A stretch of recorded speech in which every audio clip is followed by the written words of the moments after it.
আমরা দেখেছি যে আমাদের ৩৬ পেজের উপাচার্য তিনি হচ্ছে দায়িত্ব নেওয়ার পরে তিনি একটা ছাত্র সংগঠনের নেতাকে নিয়ে বিভিন্ন জায়গায় ঘোরাফেরা করছেন।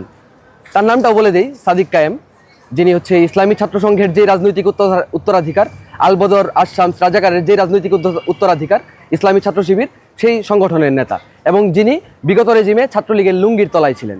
তাকে নিয়ে আমরা দেখেছি উপাচার্য মেডিকেলে যাচ্ছেন, উপাচার্য মহোদয় তিনি সেন্ট্রাল ফিল্ডে যাচ্ছেন, জিমনেসিয়ামে যাচ্ছেন, ফ্যাকাল্টিগুলোতে যাচ্ছেন, হলগুলোতে যাচ্ছেন। তো আমরা তো তখন থেকেই জেনে আসছি যে এই যে প্রশাসন, সেই প্রশাসন আসলে হচ্ছে নিরপেক্ষ প্রশাসন না, এবং সে হচ্ছে যে একটা অংশের প্রতি চরমভাবে পক্ষপাতদুষ্ট। আমরা এই ব্যাপারে আশঙ্কা করি, কিন্তু আমরা তবুও আশ্বস্ত থাকতে চাই যে ঢাকা বিশ্ববিদ্যালয় প্রশাসন তার নিজের পায়ে নিজে কোড়াল মারবে না। ছাত্র শিবিরের মতো ঘাতক শক্তি, ছাত্র শিবিরের মতো গণহত্যাকারী দেশবিরোধী শক্তিকে সে তার সাথে নিয়ে ঢাকা বিশ্ববিদ্যালয়ের মাটিতে কোনো কলঙ্ক স্থাপন করবে না, ঢাকা বিশ্ববিদ্যালয়ের নাম খারাপ করবে না, এটা আমরা বিশ্বাস করতে চাই। এবং তারা যদি এটা করেও আমরা আমাদের জায়গা থেকে যেই প্রতিরোধের বাণী, যেই প্রতিরোধের অঙ্গীকার, সেটা ব্যক্ত করে যাচ্ছি।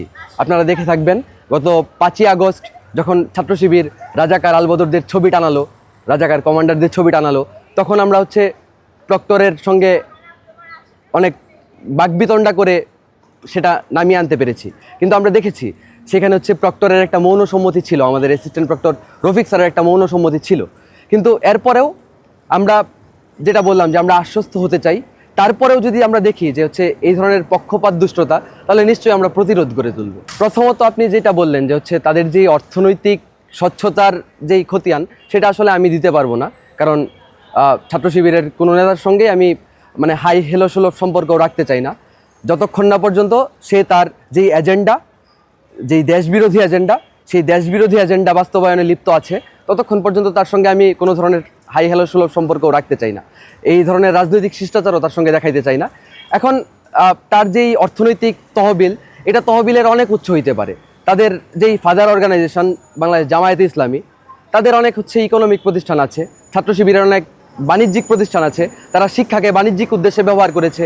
ফোকাস, রেটিনা বা এই ধরনের অসংখ্য কোচিং সেন্টার তারা সারা বাংলাদেশে গড়ে তুলেছে। তো তারা একটা ছাত্র সংগঠন, তারা শিক্ষার অধিকার প্রতিষ্ঠার জন্য লড়াই করবে, আমরা যেটা করি। কিন্তু আমরা দেখেছি তারা শিক্ষাকে কিভাবে বাণিজ্যিকীকরণ বা শিক্ষাকে কর্পোরেটাইজেশন করার জন্য তারা হচ্ছে লিপ্ত থাকে। হয়তো বা এইগুলোই তাদের অর্থের উৎস আর কি, আমি সঠিকভাবে বলতে পারবো না।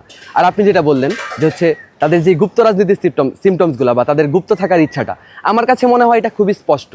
আমরা দেখেছি গত ডিসেম্বরে তারা সবেমাত্র জুলাই অভ্যুত্থানের পরে একটু পলিটিক্যাল স্পেস পেল, আর তারা কি করলো, তারা তাদের যেই অফিসিয়াল পত্রিকা, তাদের যেই ছাত্র সংবাদ নামের একটা অফিসিয়াল পত্রিকা তাদের ইসলামী ছাত্র শিবিরের, সেই পত্রিকায় তারা লিখলো যে মুক্তিযুদ্ধ একটা ভুল ছিল এবং তৎকালীন সময়ে অসংখ্য মুসলিম তারা হচ্ছে ভুল করে মুক্তিযুদ্ধে জড়িয়ে পড়েছিল। আমরা দেখেছি কিছুদিন আগেও তারা রাজাকার এবং চিহ্নিত যুদ্ধাপরাধীদের ছবি টিএসসিতে বড় বড় করে টানিয়েছে এবং তাদেরকে হিরোইকভাবে উপস্থাপন করার চেষ্টা করেছে।